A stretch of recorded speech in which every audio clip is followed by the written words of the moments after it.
Olá pessoal, tudo bem com vocês? Antes de iniciar esse vídeo, eu gostaria de pedir para vocês se inscreverem no canal, deixar seu like e não esqueçam de ativar o sininho para receber notificações toda vez que eu postar um novo vídeo. Pessoal, no vídeo de hoje a gente vai falar sobre a situação atual do Renato, né? Teve até algumas pessoas que estavam perguntando sobre o Renato e de repente chega uma informação dessa, que o Renato, né, ele deram uma surra nele porque ele estava devendo, né? Devendo um rapaz R$50 e o rapaz encontrou com ele e ele não tinha dinheiro para dar, o rapaz pegou, deu uma surra nele. E assim, ele teve sorte, né? Porque a gente sabe que dívida de droga o pessoal não perdoa. Quem pediu emprestado esquece, mas quem emprestou nunca esquece. Aí o que aconteceu? O Renato pensou que como ele não estava mais usando droga, o rapaz ia perdoar ele e não teve jeito, né? Não tinha o dinheiro, levou uma surra. E ainda ele tem que agradecer a Deus que ele está vivo. Porque tem muitos que não têm essa chance. E assim, as pessoas não entendem, mas ele morreu porque ele estava devendo dinheiro. Mas ele ficou devendo dinheiro por quê? Porque ele quis usar droga. Então é tudo pela droga. Eles sofrem as consequências porque tudo que eles fazem é para poder consumir a droga. E isso, gente, é muito difícil da gente falar, porque eles são doentes. E muitas pessoas que emprestam dinheiro ou pessoas que já vendem a droga já fazem isso sabendo, olha, não pagou, já sabe as consequências. E assim, o Renato tá no hospital, né? E ele falou assim que teve uma situação que aconteceu que deixou ele muito triste, muito assim desapontado.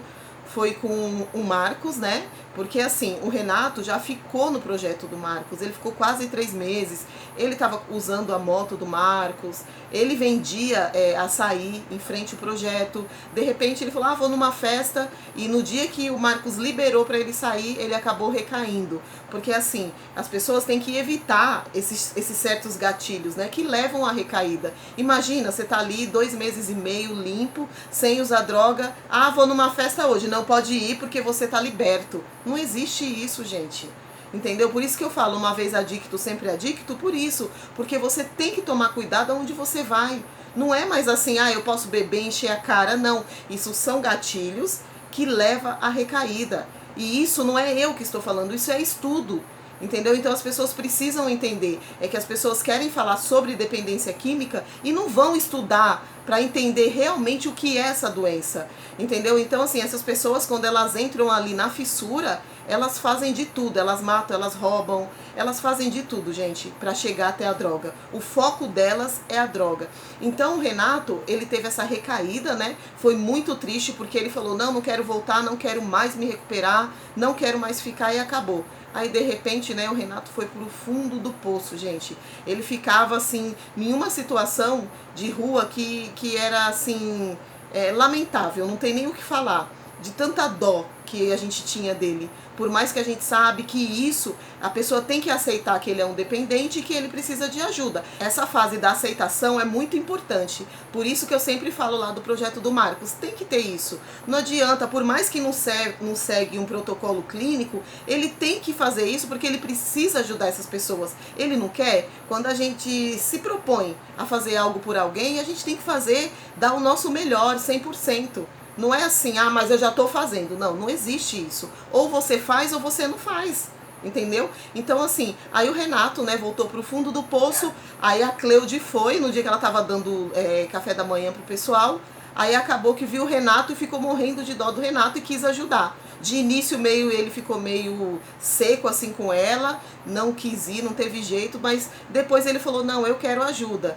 E ele ficou assim uns dias lá na casa da Cleude, depois ele resolveu voltar pro projeto do Marcos, porque o Marcos não, porque o Renato é meu filho, o Renato estava aqui no começo do projeto, o Renato tem que ficar comigo, e aí os internautas, né, fazem isso, uma novela, volta Renato para casa do seu pai, e assim, aí o Renato voltou, né, gente, estava tudo ok, de repente se desentendeu, não quis mais ficar lá no projeto, e acabou saindo do projeto novamente.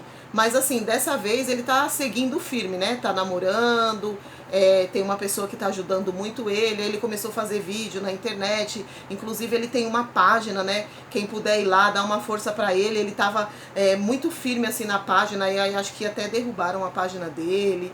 É porque infelizmente, gente, essa questão de ficar derrubando página dos outros é tão chato, né? Porque nada se pode fazer. Quando uma pessoa entra no projeto do Pai Resgatando Vidas, quando ela sai, ela não pode mais seguir.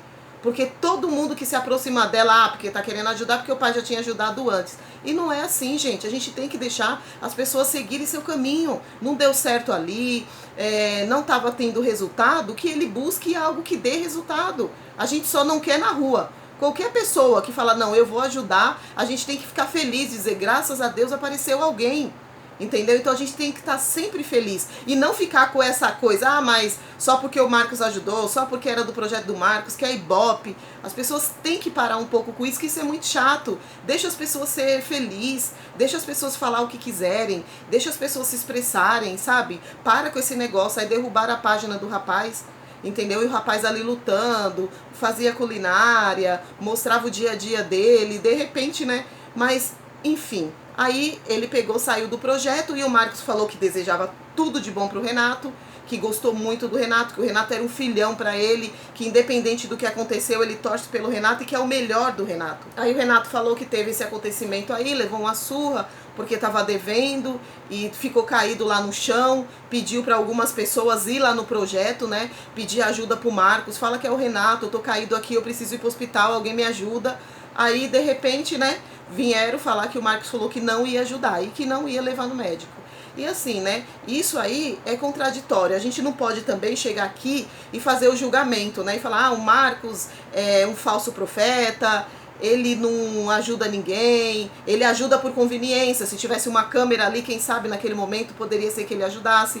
Mas, por outro lado, a gente pode pensar também que ele não acreditou. De repente ele falou, não, o Renato tá mentindo. Porque a gente sabe que esse pessoal que vive na drogadição, eles mentem, manipulam, eles são mestres nisso, né, gente? Se ele usasse a inteligência deles para fazer o bem, nossa, não ia ter para ninguém, eles seriam os melhores, porque eles convencem as pessoas, sabe? Eles planejam e aquele planejamento dele dá certo, porque ele fala, não, eu vou olhar ali para ver como aquela casa, como é o movimento da casa, para mim poder pular, para mim poder assaltar, e eles sempre estão ali conseguindo nessas estratégias que eles criam. Então eles são muito inteligentes, entendeu? Cada vez mais eles, quanto mais dependente, mais inteligente. Porque a droga, minha filha, a droga é que manda. Então eles manipulam, fazem de tudo. Enfim, aí de repente a gente não sabe o que o Marcos está pensando. Será que ele não acreditou? De repente ele falou, usou droga, caiu, tava doidão, tá lá, não vou ajudar. A gente não sabe do jeito que chegou essa informação pro Marcos.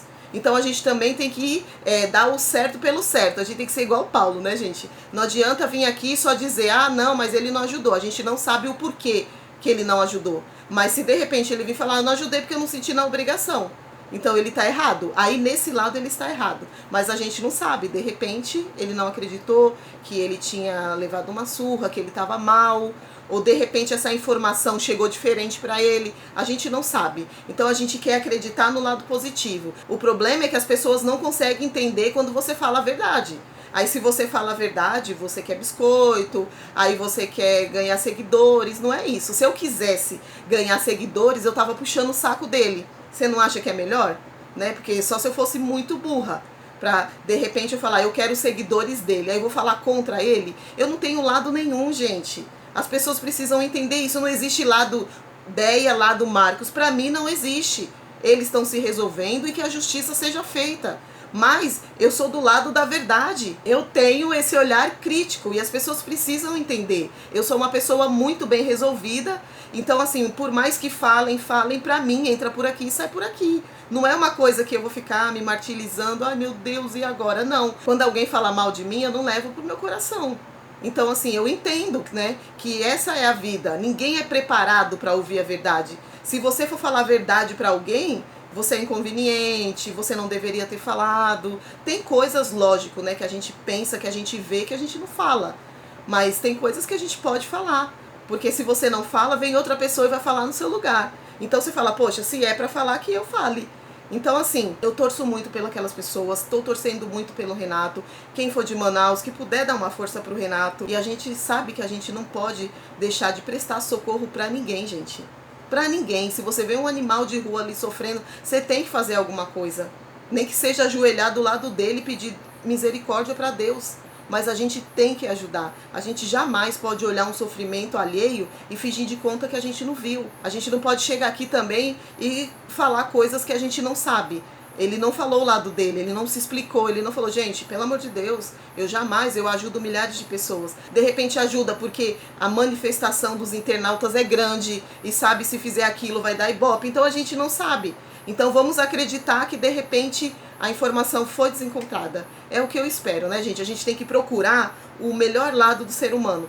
A gente precisa não assim acobertar o erro, a gente precisa ajudar essas pessoas com verdades. Olha, tá errado ali, tá certo aqui. Se a gente não fizer assim, gente, não vai mudar. A vida é assim.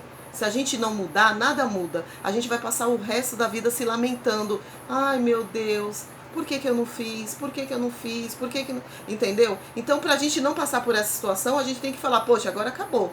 Agora eu vou tomar rédeas da minha vida. Então eu vou fazer assim, assim, assim, que é o correto. A gente não pode se entregar ou achar que ninguém muda. Entendeu? O problema é que as pessoas levam por outro lado.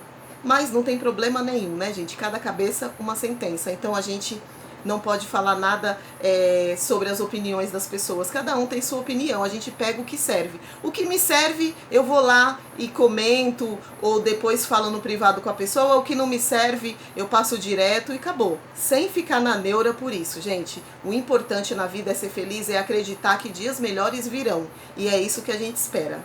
Até o próximo vídeo.